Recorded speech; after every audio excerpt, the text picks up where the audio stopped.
हरे कृष्ण। तो आप सभी भक्तों का हार्दिक स्वागत है आज के क्वेश्चन आंसर के सेशन में। तो आप में से जिन भक्तों का भी क्वेश्चन है तो आप लोग आपका हाथ उठाइए, हाथ रेज करिएगा और हम लोग एक एक करके क्वेश्चन ले लेंगे। यस प्रभु जी, पहले अवीर कृष्ण प्रभु जी कुछ पूछ रहे हैं। मेरे लोगों को भी हाथ मेरे भी तरफ से कह सकते हैं, प्रश्न पूछता हूँ। सबसे महत्वपूर्ण प्रश्न, मुझे जैसे भी चौपट माला कई लोगों ने किया है ना, कई 100 माला भी किया। इवन ऐसे भक्त हमारे पास है जो कि 150 माला तक किए। मैंने नाम भी बताया, पिछली बार हमने नाम भी बताया, उन्होंने 18 घंटे जप किया। ऐसे ऐसे भक्त 12वां 15वां अध्याय करते। प्रश्न के एक है कि प्रभु जी, जैसे माइंड का जो स्वभाव है कि थिंकिंग करते करते, थिंकिंग विलिंग फीलिंग करते करते जप करते हैं, तो जब में किस चीज का मेन ध्यान रखना है? कि मैंने सोचते सोचते कई लोग जब करते हैं, कई लोग माइंड को निगलेक्ट करते हैं, बस बोलना सुनना, तो थॉट बहुत आते हैं। तो थॉट कई बार लोग भगवान की लीलाओं को ध्यान करते करते मेन क्या टारगेट रखना चाहिए? कि सोचते सोचते जब कर सकते हैं कि माइंड को निगलेक्ट करके वो नहीं बोलने सुनने में कंसंट्रेट करना ओके, हरे कृष्णा। तो बहुत अच्छा प्रश्न प्रभु जी आपने पूछा है और ये वास्तव में बहुत जरूरी है जानना। हम नाम जप तो कर रहे हैं, कई भक्त लोग ज्यादा से ज्यादा 81 64 माला 100 माला, और एक माता जी ने तो 151 माला जप किया इस एकादशी में। तो बहुत अच्छी बात है। ये नाम जप हमको तीन तरह के स्टेजेस होते हैं और उस स्तर पे नाम जप करना चाहिए। पहला स्टेज जो होता है जिसको नाम उच्चारण बोलते हैं, तो उसमें हम नाम बोलते हैं हरे कृष्ण कृष्ण कृष्ण हरे हरे, हरे राम राम राम हरे हरे। तो हमको प्रयास करना चाहिए कि जो हम नाम ले रहे हैं तो उसको हम एज इट इज सुने, जितना जितना ज्यादा से ज्यादा हम सुन सके। निश्चित रूप में मन जो है भागेगा, इसमें कोई संशय नहीं है। या इसका उत्तर भी ऑलरेडी अर्जुन ने खुद ही बता दिया है कि क्यों मन भागता है। चंचलम ही मनहा कृष्णा, मन तो चंचल है तो भागेगा, उसका स्वभाव ही है ना। तो इसलिए उससे हमको विचलित नहीं होना चाहिए, परेशान नहीं होना चाहिए कि मन इतना क्यों भागता है। हमको क्या करना, भगवान कृष्ण भी इसका उत्तर जब अर्जुन ने पूछा कि मन बहुत चंचल है तो क्या करना चाहिए, तो भगवान कृष्ण बोलते हैं यतो यतो चंचलम मनस अस्थिरम ततो ततो नियमेतद वसम नयेत। कि जब जब ये चंचल मन जो है अर्जुन भागे अपने जो जिस चीज पे लक्ष्य पे केंद्रित करने का हम प्रयास कर रहे हैं, लक्ष्य है कि भगवान के नाम का हम सही तरीके से उच्चारण करके सुने, तो उस लक्ष्य से जब जब मन भागता है तब तब उसको वहां से पकड़ के लाओ और अब वापस वश में करो। यानी ततो ततो मतलब वो बार बार भागेगा, जाएगा फिर वापस लेके आए, ले वापस लेके आए, फिर जाएगा फिर वापस लेके आएगा। तो ये हमको प्रयास करना चाहिए। ये है पहली स्टेज नाम जप करने की, जिसमें हमको आना चाहिए इन सभी भक्तों को। पहली स्टेज मतलब कि इसमें हम प्रयास करते हैं कि हम भगवान के नाम को वापस लेके आते हैं, बार बार कैसी भी स्थिति में हो वापस उसको लेके आना, फोकस करना। फिर दूसरा स्टेज जब इस तरह से करते करते कोई भक्त मैच्योर होता है, हृदय लगभग शुद्ध होता है, तो उस स्टेज पे आना चाहिए। और वो स्टेज होता है नाम अ, विचार। नाम विचार उसको बोलते हैं, नाम विचारण। पहला है नाम उच्चारण, उच्चारण करे और श्रवण करे। ये नाम उच्चारण कंप्लीट होता है दो तरीके से, दो इसमें स्टेप्स हैं। पहला तो मुख से अच्छे से नाम को बोलना है, उच्चारण करना है, लेकिन यहाँ पे खत्म नहीं होता है, ये फर्स्ट स्टेप है। इसके बाद मुंह से जो हमने नाम लिया उसको कान से सुनना है, तब ये कंप्लीट होता है पहला स्टेज। तो वो हमने ऑलरेडी चर्चा किया कि जैसे जैसे मन भागे उसको वापस लेके आना। दूसरा स्टेज है जब ये करते करते तो नाम के अर्थ पे विचार करते हुए जप करना है। विचार नहीं कर रहा है, मतलब वो भाव भाव को रखते हुए जप करना है। और भगवान के नाम का हम जप क्यों करना चाहते हैं, क्या अर्थ है, इसके बारे में प्रभुपाद जी बहुत क्लियर कट बताते हैं कि हम नाम जप के द्वारा केवल और केवल ये भाव रहता है कि भगवान मैं मुझे आपकी सेवा में लगाइए, मैं आपका सेवक हूँ, मुझे सेवा में लगाइए। कुछ और अन्य वासना नहीं पूर्ति करनी, मतलब कुछ और प्राप्त करने के लिए नाम जप नहीं करते हैं, है ना। भले ही कितना भी तकलीफ हो, कितना भी हमको कुछ चीजें हमको चाहिए, तो हम वो सब प्रयास कर सकते हैं, खुद से कर सकते हैं प्रयास, लेकिन नाम जप करते समय वो सब इच्छाएं नहीं प्रकट करनी चाहिए कि मेरा ये हो जाए वो हो जाए। तो वो ऑफ कोर्स समय अंतराल के पश्चात आता है। तो जैसे जैसे जब पहले स्टेज में नाम उच्चारण किसी का अच्छा होता है तो नाम विचार पे जाता है, जहाँ पे वो केवल और केवल भगवान की सेवा मांगता है। और थर्ड होता है नाम स्मरण। नाम स्मरण वो स्टेज होती है जहाँ पे वो इंटेंसली भगवान के नाम का जप करता है कि मैं कब भगवान के चरण कमलों का आश्रय प्राप्त करूंगा, कब भगवान का दर्शन होगा face to face, Radha Krishna का। हरे कृष्ण मतलब राधा कृष्ण, तो कब मैं भगवान का, यानी वो एक फीलिंग्स ऑफ सेपरेशन रहता है, विरह की भावना रहती है उसमें। तो वो हमारा गोल होना चाहिए। जो भी नाम जप करते हैं, हम अभी उस स्टेज में नहीं है, हो सकता है निश्चित रूप में, लेकिन हमको ये पता होना चाहिए कि हम नाम जप क्यों कर रहे हैं। नाम जप करके हम दो चीज प्राप्त करना चाहते हैं। पहला है कि हम भगवान के सेवा में हमेशा संलग्न रहना चाहते हैं, केवल इस जन्म में नहीं, जन्म जन्मांतर मम जन्मनि जन्मनीश्वरे भवतात भक्ति रहित तत्त्वे, महाप्रभु जैसा बोले। तो वो पहला इच्छा हमेशा रखना चाहिए कि हम भगवान, आप हमेशा हमें हमको ऐसा अपॉर्चुनिटी में रखिए, आपके भक्तों के संग में रखिए और आपकी सेवा में लगा के रखिए। ये पहला इच्छा हमेशा नाम जप करते वक्त ध्यान रखना चाहिए। और दूसरा, कि ये तीव्र इच्छा रहनी चाहिए कि कब भगवान के चरण कमलों में आश्रय मुझे मिल जाएगा, यानी कब भगवान कृपा करेंगे और अपना दर्शन प्रदान करेंगे। तो इस इच्छा को ध्यान में रखते हुए हमको ज्यादा से ज्यादा नाम जप करना चाहिए। तो जब ये दो बातें हम, जब इस इन दो बातों को ध्यान रखते हुए, इन दो इच्छाओं के साथ, भाव के साथ हम जब करेंगे, तो निश्चित रूप में ये जो हमारा स्ट्रगल है, हरिनाम जप हमारे लिए भी स्ट्रगल के समान है। एक ये प्रयास, प्रयत्न करना पड़ेगा, एफर्ट लगाना पड़ेगा, हमको लगाना पड़ता ही है। तो ये जो स्ट्रगल है, ये स्ट्रगल हमको विचलित नहीं करेगा या डिमोटिवेट नहीं करेगा। एक हमेशा आशा की किरण बनी रहेगी कि हाँ, ये स्ट्रगल जो हम संघर्ष कर रहे हैं, इससे मुझे क्या प्राप्त होने वाला है या मैं क्या प्राप्त करना चाह रहा हूं। के लिए सिंपल सा कोई व्यक्ति होता है, भौतिकवादी व्यक्ति, इतना कठोर तपस्या करता है, संघर्ष करता है, घंटों घंटों जाके मेहनत करेगा कुछ वक्त कमाने के लिए, कुछ पैसे प्राप्त करने के लिए, तो इतना स्ट्रगल संघर्ष क्यों कर पाता है? क्योंकि उसके दिमाग में रहता है वो क्या प्राप्त करना चाहता है। वो अपने पत्नी बच्चों के लिए, परिवार वालों के लिए बहुत अच्छा घर बनाना चाहता है, बहुत फैसिलिटी सुविधाएं देना चाहता है। तो वो उसका सपना रहता है, वो देखना चाहता है कि मैं भी चाहता हूँ कि मुंबई जैसे सिटी में मेरा खुद का, अपने परिवार वालों का एक बहुत ही अच्छा 2 BHK 3 BHK घर होना चाहिए, है ना, विद अटैच्ड टॉयलेट बाथरूम और सब सुख सुविधाएं होनी चाहिए। इस प्रकार से वो सपना, उसका लक्ष्य में वो फिक्स रहता है। तो इस भाव में वो पूरा संघर्ष करता है, हालांकि कष्ट हो रहा है, संघर्ष हो रहा है, लेकिन फिर भी दौड़ भाग करके करता रहता है। तो इसी प्रकार से भगवान का जो भक्त होता है, तो जब ये दो चीज जानता है वो, कि मैं ये नाम जब मुझे क्यों करना है, क्या प्राप्त करना है, ये लक्ष्य हमेशा क्लियर होना चाहिए। हमारा पर्पस, उद्देश्य है, ऐसा हम ध्यान में जब रहेगा उद्देश्य, तब हम विचलित नहीं होंगे, तब हमको प्रेरणा भी मिलता रहेगा और ये संघर्ष में भी एक सुख की, आनंद की अनुभूति होगी। क्योंकि जब इस लक्ष्य को ध्यान में रख के हम जब करते रहेंगे ना, तो बीच बीच में हमको भगवान आदान प्रदान करेंगे। भगवान हमको ये प्रेरणा देंगे या ऐसा कुछ हमको हिंट देंगे, या हमको ऐसा प्रेरणा दिव्य ज्ञान देने में मिलेगा कि हाँ, आप लगे रहो, आप करते रहो, निश्चित रूप में आप एक दिन प्राप्त करोगे। जैसे उदाहरण के लिए नारद मुनि जब दासी पुत्र थे, छोटे बालक के रूप में थे, तो भक्ति वेदांतों से उन्होंने गीता भागवत का शिक्षा सुना, उनको पता चल गया लक्ष्य क्या है, मुझे करना क्या है, यानी कृष्ण के चरण कमलों का आश्रय प्रदान प्राप्त करना है। यही इच्छा से वो अपना साधना चालू किया, भगवान के नाम कीर्तन, श्रवण कीर्तन चालू किए, और यही इच्छा में से हृदय में रहती थी, तो तीव्र उत्कंठा बनी रहती थी। तो भगवान फाइनली भगवान के हृदय में प्रकट भी हुए और वो बहुत प्रसन्न हुए, लेकिन भगवान फिर वापस से प्रकट हो गए। फिर से उनको संघर्ष करने लगे कि वापस से मुझे वो भगवान का दिव्य स्वरूप का दर्शन करना। भगवान बोलते हैं कि नारद, उस समय बालक थे, तो बोलते हैं कि आप अभी कच्चे हो, आपका भी हृदय पूरी तरह से शुद्ध नहीं हुआ है, तो आप इस पूरा लाइफ जो है मेरे नाम कीर्तन में साधना भक्ति करते रहो, और निश्चित रूप में इस जीवन के अंत में आप मुझे निश्चित रूप में प्राप्त करोगे। तो इस उद्देश्य को, इस लक्ष्य को ध्यान में रखते हुए नारद मुनि फिर जो है बालक ही, वो पूरा जीवन जो है पूरे भ्रमण करते करते भगवान के नाम का जप कीर्तन करते रहे। संघर्ष रहेगा, लेकिन ये संघर्ष में हम आगे बढ़ पाएंगे, हम नीचे नहीं गिरेंगे या हम विचलित नहीं होंगे, और ये संघर्ष को करने में भी प्रेरणा मिलेगी अगर हम अपने लक्ष्य को निर्धारित करके रखेंगे, जानेंगे कि मैं इस क्यों कर रहा हूँ, क्या प्राप्त करना चाहता हूँ। ये लक्ष्य क्लियर होना चाहिए। ठीक है, और किसी वक्त का कोई प्रश्न पूछ सकते हैं, आप लोग हाथ उठाइए अगर किसी और वक्त का प्रश्न है, तब तक मैं इसमें थोड़ा और बता देता। अच्छा, किसी का अगर प्रश्न है तो दूसरा प्रश्न ले लेते। यस योगेश को। हरे कृष्ण प्रभु जी, तो कल का ये प्रश्न था मेरा, मैं बात नहीं कर पाया था। वो प्रश्न है जैसे हम इंद्रियों के मतलब इंद्रियों का इंद्रियों का यूज करते हैं भोग करने के लिए। जैसे कोई जीवात्मा भूत पिशाच के योनि में फंस जाता है, तो वो क्या इंद्रियों का यूज करके भोग करने की कोशिश करते हैं और जिसमें उसको पकड़ ओके, के समझ गया। हाँ, तो जो बहुत ज्यादा पाप करते हैं या आत्महत्या कर लेते हैं, तो उनको भूत पिशाच प्रेत की योनियां मिलती है, और उनके हृदय में बहुत भोग वासना तो रहती है, भोग करना चाहते हैं, इंद्र तृप्ति करना चाहते हैं, लेकिन उनको ये पनिशमेंट रहता है कि उनको शरीर नहीं मिल सकता है, इसलिए वो भोग नहीं कर पाते हैं। और यही कारण है कि वो बहुत ही अत्यंत कष्टदायक स्थिति में होते हैं। वो करना तो चाहते हैं, लेकिन बहुत कष्टदायक स्थिति में।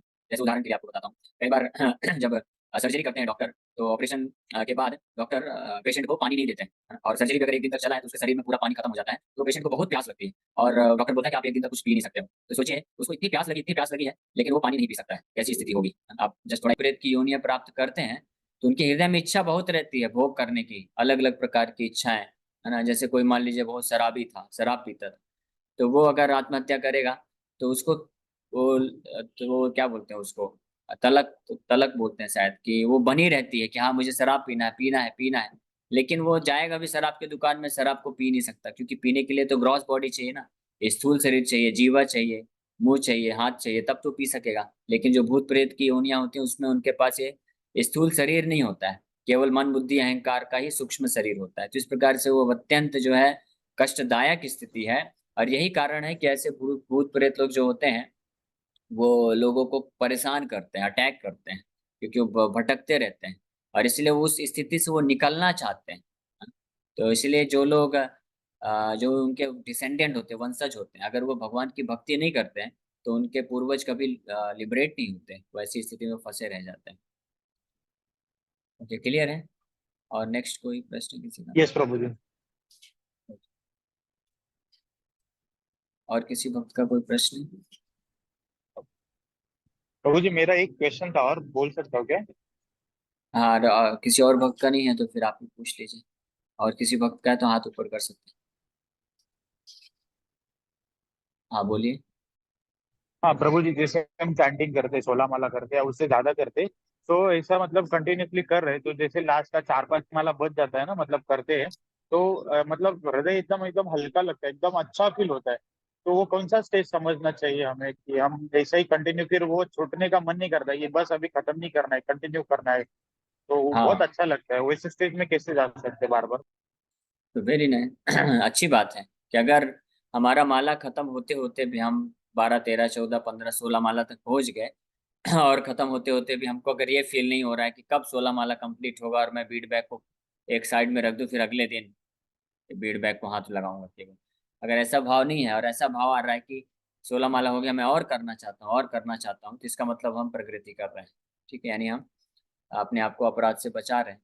तो ये भाव हमेशा बना रहेगा कि तब जब हम नियमित रूप से भगवान के बारे में कथा जो है श्रवण करते रहेंगे और साथ ही साथ में ध्यान रखेंगे कि हम किसी भी प्रकार से भगवान और भगवान के भक्तों के प्रति कुछ अपराध न करें, क्योंकि अपराध करने से फिर ये जो भाव है नष्ट हो जाता है और रुचि खत्म होने लग जाती है। तो अच्छी बात है, अगर ऐसा है तो यानी अच्छी स्थिति है। लेकिन हमको आगे ध्यान रखना है कि हम कथा को श्रवण कीर्तन करते रहें, श्रवण करते रहें नियमित रूप से। कभी ऐसा नहीं लगना चाहिए कि अभी तो मैं, मेरे को बहुत अच्छा रुचि आ गई है, अब मुझे सब पता चल गया, तो अब ये गीता भागवत को सुनने का क्या आवश्यकता है। जैसे ही ये विचार आएगा हम वापस से माया में फंस सकते हैं। और दूसरा, कभी भी अहंकार नहीं आना चाहिए या कभी भी किसी भक्त के प्रति डिसरिस्पेक्ट या अपराध नहीं करना चाहिए। अपराध करने से, अपराध, वैष्णव अपराध में इतनी शक्ति है कि अगर कोई वैकुंठ के प्लेटफॉर्म में भी पहुंच गया है, वैकुंठ के स्तर पे भी पहुंच गया है, तो उसका भी पतन हो सकता है।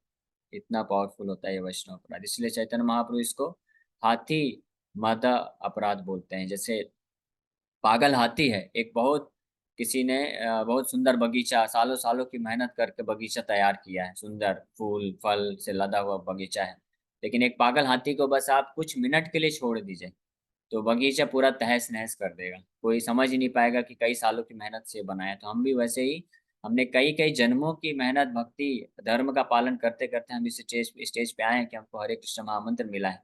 और अभी हम प्रयास कर रहे हैं कि हम भगवान नाम के प्रति रुचि विकसित कर रहे हैं। तो अगर हमने थोड़ा सा भी कुछ ऐसा अपराध किया तो निश्चित रूप में फिर वो हमको पतन हो सकता है। तो ध्यान रखें। ओके, नेक्स्ट क्वेश्चन अंश प्रभु जी का। हरे कृष्णा प्रभु जी, दंडवत प्रणाम। हाँ, दंडवत प्रभु। प्रभु जी, मेरा प्रश्न है कि कभी कभी ऐसा होता है जब हम आपका लेक्चर सुनते हैं तो ऐसा लगता है कि सिर्फ आपका लेक्चर सुनते रहो, कुछ कर रहे नहीं। मतलब आप जो एग्जांपल सेट करके बताते हो ना, एग्जाम्पल, तो आदमी को ऑटोमेटिक ना माइंड में उतर जाता है वो, किसी माँ बच्चे का या जो भी आप एग्जांपल सेट करते हो। फिर उसके बाद कभी कभी बीच में ऐसा होता है ना, समझो कोई कुछ बोलता है या डिस्टर्बेंस होता है तो ऐसा लगता है यार मुझे भी आपका ही सुनना था, किसी और को सुनना नहीं था। तो समटाइम ऐसा भी फील होता है कि कहीं मैं अपराध तो नहीं कर दिया, कि माइंड में वो भी थॉट आता है ना, मुझे आपको सुनना है फिर किसी और को नहीं सुनना, वैसा भी आ जाता है कभी कभी। हाँ, तो इसमें बस ये मेरा वाला बात नहीं है। ये जो भी है शुद्ध भाव से हम किसी भी प्रकार का कृष्ण कथा सुनेंगे, जैसे योगेश को बताया नाम जप करने में ऐसा फील होता है, अगर शुद्ध भाव में हम करते हैं तो हमको छोड़ने का मन नहीं करता। उसी प्रकार से कृष्ण कथा भी इतना पावरफुल है, इतना उसमें दिव्य रस है, आनंद है, कि हम जब सुनते हैं तो हमको एक ऐसा लगता है कि और सुनना है और सुनना है और सुनना चाहिए। तो इसलिए अगर कोई डिस्टर्ब करता है तो हम थोड़ा गुस्सा आता है, तो वो गुस्सा गलत नहीं है, लेकिन उस गुस्से गुस्से को मैनिफेस्ट नहीं करना चाहिए उस तरीके से। हमको फिर सोचना चाहिए कि हम क्या करें, कि अपने आप को फिर कैसी स्थिति में रखना चाहिए ताकि हम अच्छे से प्रेम पूर्वक बैठ के शांति से सुन सकें। तो ऐसा अरेंजमेंट हमको करना चाहिए। तो वो अपराध नहीं पर है, प्रभु जी गुस्सा ऐसा आना होता है अपराध ना, नहीं है। जी प्रभु जी, लेकिन ऐसा होता है ना प्रभु जी, हमको समझो कोई सेवा मिलती है, ठीक है, मन हम चाहते हैं कि वो करे करे, बट कुछ चीज़ ऐसे हो जाते हैं, रुक जाते हैं कि नहीं यार नहीं होना चाहिए, नहीं कर पा रहा हूँ, ऐसा कुछ एक्सक्यूज कुछ ना कुछ आ जाता है। वो क्यों आ रहा है इतना, मतलब माइंड में ऐसा नहीं आना चाहिए ना, अभी मुझे कोई सेवा मिली है मैं वो करना ही चाहिए, मेरा मन बोल रहा है करने के लिए, दिल बोल रहा है करने के लिए, फिर बाद में कुछ ऐसा हो जाता है यार नहीं मन नहीं है, वापस चेंज हो गया माइंड। तो दो और चीज एग्जाम्पल है। में तो टेम्पल आप, एग्जाम्पल में 7 8 डिवोटी को ये अटेंड किया हम लोग ने, प्रीचिंग किए, तो उन्होंने का नंबर वगैरह शेयर किया, ठीक है। फिर बाद में इधर से घर पे जाने पर थोड़ा ऐसा होता है कि यार मैंने क्यों किया, फिर वापस से क्या नेक्स्ट टाइम क्यों नहीं करूंगा, क्यों नहीं हो रहा है मेरे से, वापस मंदिर में क्यों होता, आने के बाद बाहर क्यों नहीं होता वो चीज। मतलब किसी के साथ सर्कल में काम करें हम, समझो दूसरे को हम लोग अप्रोच कर सकते हो वैसा, बट वो भाव मंदिर में आता है कि मैं किसी को सामने को अप्रोच करूँ, बाहर क्यों नहीं आ रहा वो भाव वैसा। ओके, समझ गया।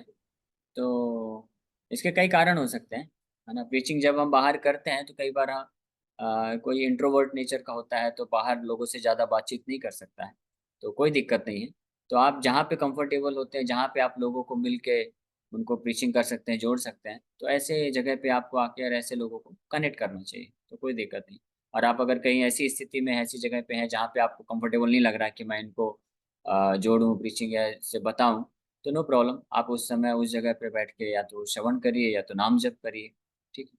और नाम जप में इतनी शक्ति है, नाम जप करेंगे तो भगवान के नाम जप करने से, श्रवण करने से आपको प्रेरणा भी मिलेगा उचित टाइम पे, उचित समय पे, कि आप प्रचार भी कर सकें। तो हम प्रयास कर सकते हैं, या एटलीस्ट हम सोच सकते हैं चलो एक ट्राई देता हूँ, अगर ये इंटरेस्ट दिखाएगा तो मैं फिर आगे कंटिन्यू करूँगा, अगर इंटरेस्टेड नहीं होगा तो मैं ज़्यादा इसको प्रचार नहीं करूँ।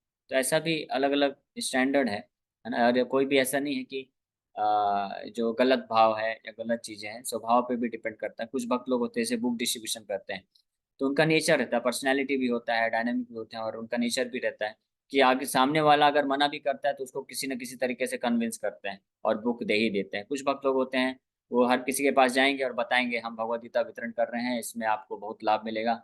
आप सारे दुखों, सारी समस्याओं का इसमें सॉल्यूशन है, आप लीजिए, इसको देखिए। तो वो मना कर देते हैं, तो 1-2 बार और रिक्वेस्ट करते हैं, फिर वो आगे आगे बढ़ जाते हैं। तो ये भी सही है, कोई दिक्कत नहीं। तो हम अपने स्वभाव के अनुसार, या हम जिस तरीके से कॉन्फिडेंस के तरीके से हम जिस प्रकार से प्रचार कर सकें, वो हमको करना चाहिए, ठीक है। और प्रयास करने से धीरे-धीरे भगवान फिर बुद्धि देते हैं कि हम सामने वाले को कैसे कन्विंस कर सकते हैं। क्योंकि जब आप बातचीत करना चालू करेंगे, अगर डिज़ायर हमारी सिंसियर है, इच्छा हमारी सिंसियर है ना, कि हम भगवान की सेवा के लिए करना चाहते हैं, और इसको हम भगवान से जोड़ना चाहते हैं, तो जब आप प्रचार करेंगे तो भगवान आपको बुद्धि देंगे कि आप किस प्रकार से इसको कन्विंस करो। ठीक है, तो भगवान पे निर्भर होकर हमको करना चाहिए। ओके, क्लियर है। नेक्स्ट क्वेश्चन अंकिता माता जी का। हरे कृष्णा प्रभु जी। जैसे वैष्णव अपराध की बात हो रही है तो एक चीज पूछना था, जैसे कोई हमसे बड़े हैं, प्रभु हैं, और मतलब अगर हम उनका कोई ऐसा इंसल्ट नहीं कर रहे हैं बट उनको ऐसा मिसकम्युनिकेट हो रहा है, या कोई भी सीनियर डिवोटी है, तो क्या मतलब उसमें हम क्या कर सकते हैं कि उनको वो चीज तो सही उसमें कन्वे बेस्ट हो? ओके, उसमें बेस्ट चीज़ आप कर सकते हैं कि आप अपनी तरफ से क्षमा मांग लीजिए। तो क्षमा मांगने से सारी चीज़ खत्म। अगर हम नहीं चाहते हैं, अनजाने में या जानबूझ के हमने नहीं किया है, और अनजाने में कुछ मिसकम्युनिकेशन होने से किसी को हृदय को आघात हो गया है, तो हमको क्षमा मांग दीजिए, सॉरी प्रभु जी, मेरा ऐसा इंटेंशन नहीं था, लेकिन पता नहीं कैसे ऐसा आपको बुरा लगा, तो आप क्षमा कर दीजिए, हो गया। और यहाँ पे ओवर हो जाता है कंप्लीट। वैष्णव फिर इसमें कोई ऑफेंस नहीं रहता है। ठीक। नेक्स्ट सुनील कनौजिया प्रभु जी। ये सुनील पुष्पा माता जी, आपका प्रश्न।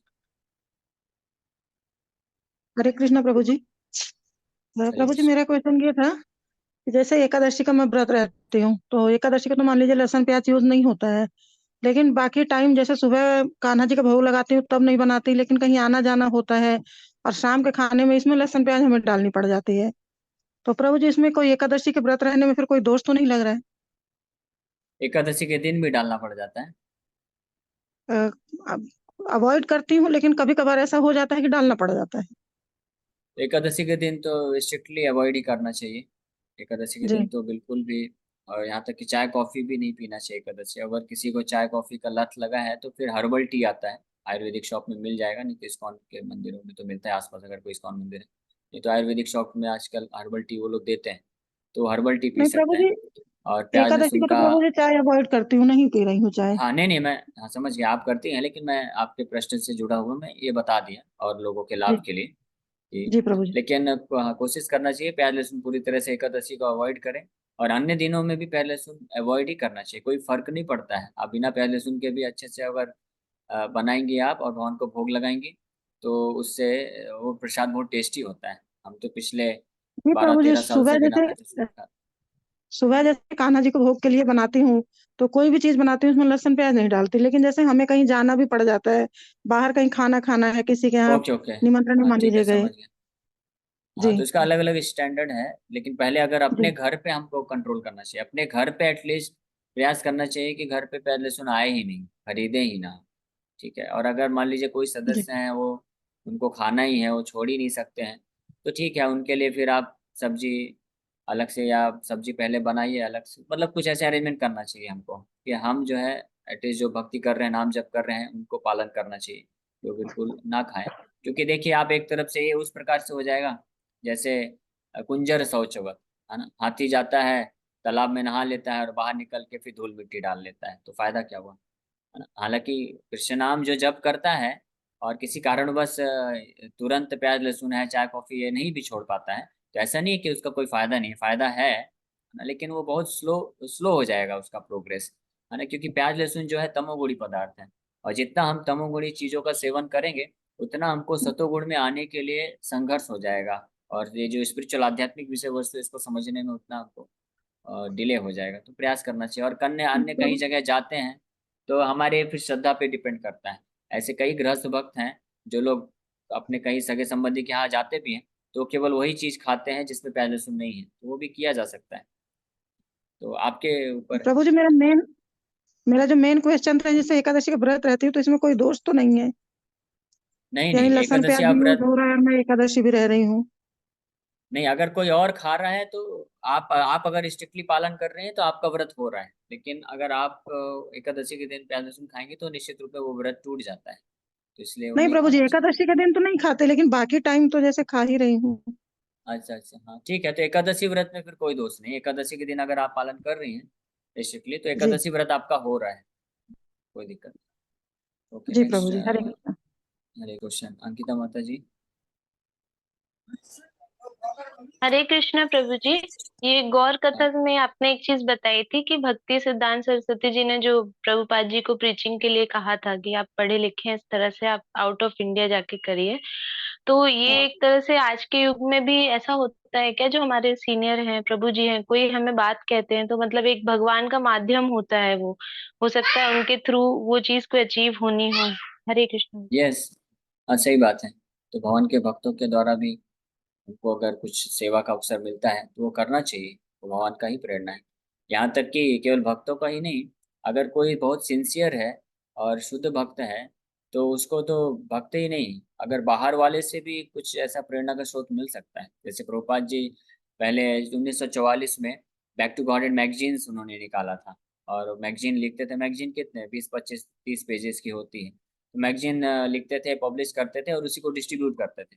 ऐसे डिस्ट्रीब्यूट करते करते एक जो है एक ऐसे व्यक्ति मिला जो खुद कुछ कुछ शायद दुकान, छोटा सा दुकान का ऐसा कुछ व्यक्ति था, तो वो बोलता है स्वामी जी आप ये क्या कर रहे हैं, आप मैगजीन बांटोगे, इसका कोई फायदा नहीं है, क्योंकि लोग मैगजीन लेते हैं 2 4 10 दिन थोड़ा बहुत पढ़ेंगे और फेंक देंगे डस्टबिन में। आप बुक्स लिखो, पुस्तकें लिखो, ग्रंथ बनाओ, जब हार्ड बाउंड ग्रंथ रहेगा ना तो वो लोग पढ़ेंगे और अपने पास हमेशा रखेंगे, उसको फेंकेंगे नहीं। तो प्रभुपाद जी यही नहीं सोचा, अरे मैं सन्यासी हूँ, अभी फाउंडर आचार्य बनने वाला हूँ, ये कौन है मुझे प्रेरणा दे रहा है। प्रभुपाद जी सोचे, उनका विचार ये हुआ कि इस व्यक्ति के, जो कि भक्त नहीं है, वो तो भौतिकवादी व्यक्ति था, तो प्रभुपाद जी विचार किए कि इस भक्त के, इस व्यक्ति के माध्यम से मेरे गुरु महाराज मुझे इंस्ट्रक्शन दे रहे हैं कि मुझे बुक्स लिखना चाहिए और बुक का वितरण करना चाहिए, तो जो भी फेवरेबल हमको मिल जाए, अगर कहीं से फेवरेबल होना चाहिए, तो अगर भगवान की सेवा के लिए कुछ भी फेवरेबल मिल जाए कहीं से भी, चाहे वो भक्त हो या अभक्त हो, हमको उसको स्वीकार करके हमको आगे बढ़ना चाहिए।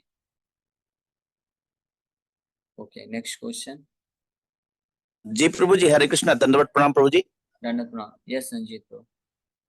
प्रभु जी, अभी इससे पिछले वाले क्वेश्चन जो आया था उसमें कुछ लोग जो ठाकुर जी को, गोपाल को भोग लगा रहे, उन गोपाल के लिए तो सादा माने सात्विक भोजन बना के लगा रहे, फिर बाद में वो लोग प्याज लहसुन या तामसिक भोजन जो कर रहे हैं, या उसी बर्तन का बना भोग क्या गोपाल ठाकुर जी को लगा ओके, सकते हैं क्या लोग? देखिए ये पर्सनल मेरा आइडियली, नहीं है क्वेश्चन प्रभु जी। हाँ मैं समझ गया, हाँ समझ गया। तो आइडियली देखिए, हमको पूरी तरह से जितना हम शुद्ध भाव से रख कर सके वो करना चाहिए, ठीक है। और अभी लेकिन कैसा है कि देश काल परिस्थिति अनुसार भगवान भावग्राही है, तो भगवान भाव को समझ के स्वीकार करते हैं। अभी जैसे किसी के परिवार में ऐसे कुछ सदस्य हैं वो छोड़ ही नहीं सकते प्याज लहसुन, तो उनके लिए तो प्याज लहसुन का बनाना ही पड़ जाता है। तो फिर लेकिन जो भक्त है वो सिंसियर है, वो खुद नहीं खाना चाहता और भगवान को भी सेवा करना चाहता है, तो उसी बर्तन में फिर वो भगवान के लिए बिना प्याज लहसुन के बनाएगा और भगवान को भोग लगाएगा, और फिर बाद में वो प्याज लहसुन वाले सदस्यों के लिए, क्योंकि अलग अलग बर्तन तो नहीं रख सकते, 2 किचन तो नहीं बना सकते, वो प्रैक्टिकल नहीं है। तो भगवान इस चीज को समझते हैं, फिर भगवान स्वीकार करते हैं, तो हमको ये करना चाहिए। लेकिन अगर जहाँ पे हो सके, बेस्ट है, अगर हो सके तो हमको धीरे धीरे अपने सभी परिवार के सदस्यों को भक्ति से जोड़ना चाहिए और उनको कन्विंस करना चाहिए कि बिना प्याज लहसुन के एटलीस्ट हमको खाना चाहिए। तो धीरे धीरे प्रयास करने से हो जाता है, कुछ महीने कुछ साल लग सकते हैं, तो कोई दिक्कत नहीं। लेकिन हम जितना कर सके सिंसियरली उतना उतना हमको करना चाहिए भगवान के लिए, और भगवान उसको स्वीकार करते हैं। ठीक है, ओके। और किसी का कोई प्रश्न है? और जो भक्त थैंक यू प्रभु जिन्होंने जी। अभी तक, ओके, हरे कृष्ण प्रभु जी। हाँ, यस योगेश भाई, पूछिए। प्रभु जी, जो आपने कल और परसों जो एग्जाम्पल बताया था, जैसे कि एक माँ अपने बच्चे को, जैसे किचन में माँ खाना बनाती है और बच्चा भी चाहता है कि मैं भी वैसा खाना बना दूं, तो उसको आर्टिफिशियल वो सब बर्तन वगैरह देते किचन बना के, तो बच्चे को तो तब तक नहीं पता चलता कि वो मैं नहीं खा सकता, भले वो सब ओरिजिनल मटेरियल यूज करेगा लेकिन बना नहीं पाएगा, और बनाएगा तो खा नहीं पाएगा, बिकॉज वो वैसा नहीं बना था जैसा माँ बनाती है। तो हमारा, और वो एग्जाम्पल आपने जो बताया था वैसा, जैसे हम ये भौतिक जीवन में जो भी कर रहे हैं वो भगवान से तो बहुत अलग है, तो हमको इसका हर बार मेमोरी में ऐसा फिट होने के लिए क्या करना पड़ेगा कि नहीं, हम जो कर रहे हो भगवान से बहुत, मतलब ये आध्यात्मिक जीवन से ओके ओके, बहुत अलग है, समझ तो गए। हमको आध्यात्मिक को कैसे करना तो चाहिए? इसके लिए, हाँ, आपका क्वेश्चन बहुत बड़ा है लेकिन आंसर बहुत छोटा है, सिंपल है। उसके लिए हमको नियमित रूप से भगवान के बारे में कथा सुनते रहना चाहिए। तो जितना सुनते रहेंगे उतना हमको याद आता रहेगा कि हाँ, हम जो कर रहे हैं भौतिक जगत में वो व्यर्थ है। हमको और भौतिक कार्य कर भी रहे हैं तो केवल भगवान के लिए करना चाहिए, भगवान की भक्ति में आगे बढ़ने के लिए करना चाहिए। तो इसीलिए तो ये कथा का आयोजन किया जा रहा है ना, डेली वो 4-4 क्लासेस क्यों हो रही है, ताकि आप जितना ज्यादा से ज्यादा आप सुनेंगे उतना आप इस चेतना में रह पाएंगे। ठीक, प्रश्न है? हरे कृष्णा प्रभु जी, दंडवत प्रणाम। हाँ, प्रश्न यस राहुल। एक्चुअली मेरा प्रश्न ये था प्रभु जी के, लहसुन प्याज में क्या दोष होती है, उत्पत्ति तो जमीन से ही। अच्छा आपका अच्छा प्रश्न है। तो जमीन से तो लोग बहुत सारी बोलते हैं चीजें प्रभु जी कि उत्पन्न होती हैं। जमीन से होती है, ये मांसाहारी में क्यों है? हाँ तो, हाँ तो ठीक है। तो जमीन से तो बहुत सारी चीजें उगती है ना। जो विष होता है वो भी तो जमीन से उगता है। तो क्या विष भी खा लेंगे? हर चीज हमारे खाने के लिए नहीं बनी।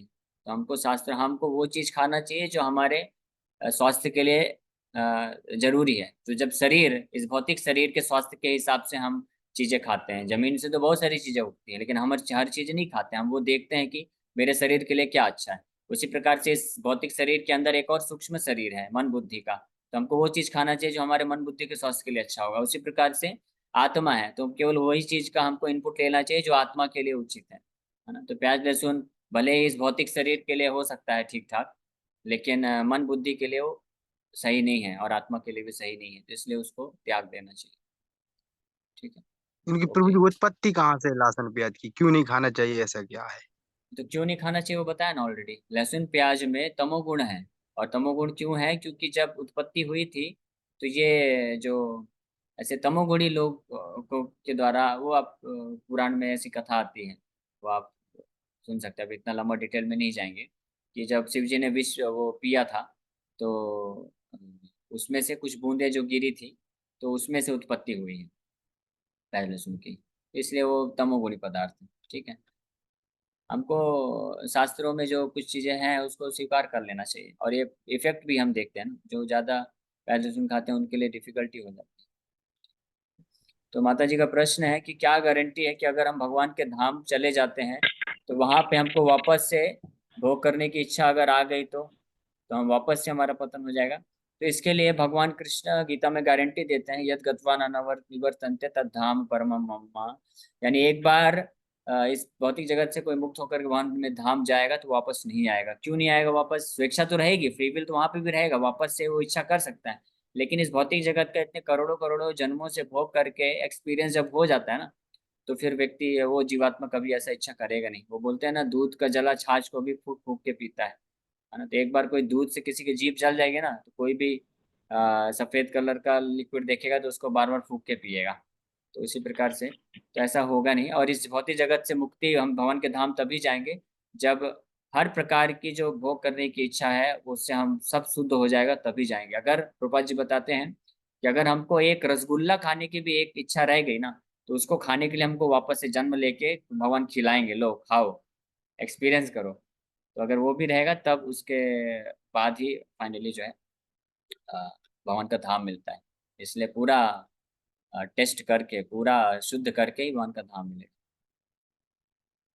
ओके, हरे कृष्णा।